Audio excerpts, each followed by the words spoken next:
le refuge Toad Cat Sanctuary, situé à Salem dans l'État du Massachusetts, nord-est des États-Unis, prend en charge les chats à l'aspect unique et qui, à cause de cela, ont plus de mal que leurs congénères à trouver des familles. L'un des félins à avoir profité de la bienveillance et de la détermination de l'équipe de ce refuge est Murphy.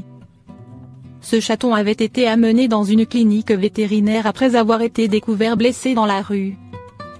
Il avait été touché au dos et avait la tête fortement inclinée, après avoir été victime d'une attaque de la part d'un autre animal, rapporte l'OVMEO.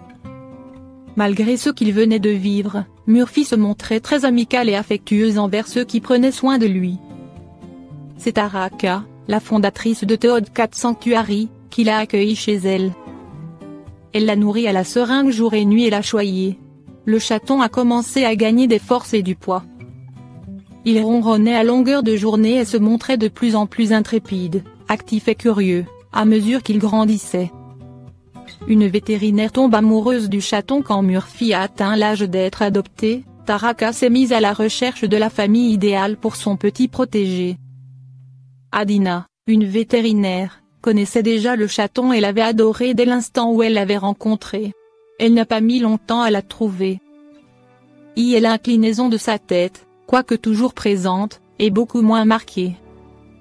Les chats peuvent-ils tomber amoureux? De l'affection à l'amour, il n'y a qu'un pas. Saint-Valentin oblige, l'amour est au cœur des préoccupations en février.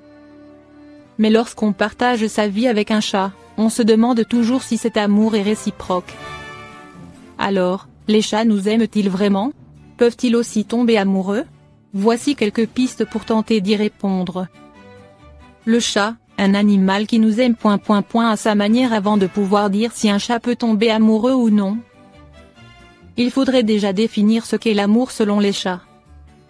Pour montrer des signes d'affection, un chat va frotter ses joues ou même son corps contre son cher et tendre humain. Malheureusement, cette preuve d'affection fréquente à l'approche du repas est souvent interprétée comme un comportement intéressé. Pourtant, lorsqu'un enfant vous fait les yeux doux pour obtenir un bonbon, remet-on en question la sincérité de son amour? Non. Alors aucune raison de le faire pour un chat.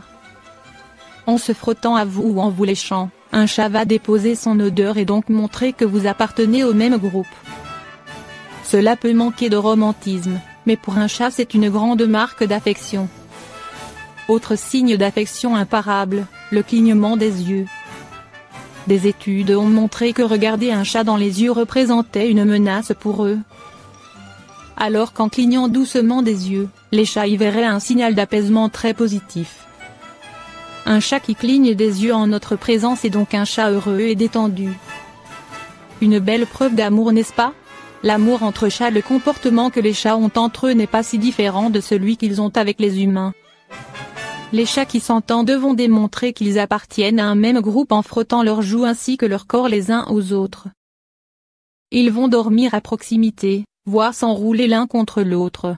Un comportement qui fait chavirer le cœur des humains. Mais la preuve d'amour ultime reste le toilettage mutuel, aussi appelé halo grooming. Il s'agit d'un signe d'appartenance très fort que seuls les chats les plus proches vont pratiquer entre eux.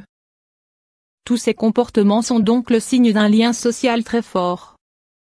Une marque d'amour peut être insuffisante aux yeux de certains, mais qui, d'un point de vue de chat, est sincère. Quant à l'amour selon les humains, sachez que les chats ne se reproduisent pas pour cette raison. Au risque d'en décevoir certains, la femelle a une vision sur le long terme. Elle choisit son mâle reproducteur selon des critères bien précis, sa bonne santé et sa capacité à transmettre ses gènes. Des considérations loin de celles des humains dans le choix de leur futur compagnon.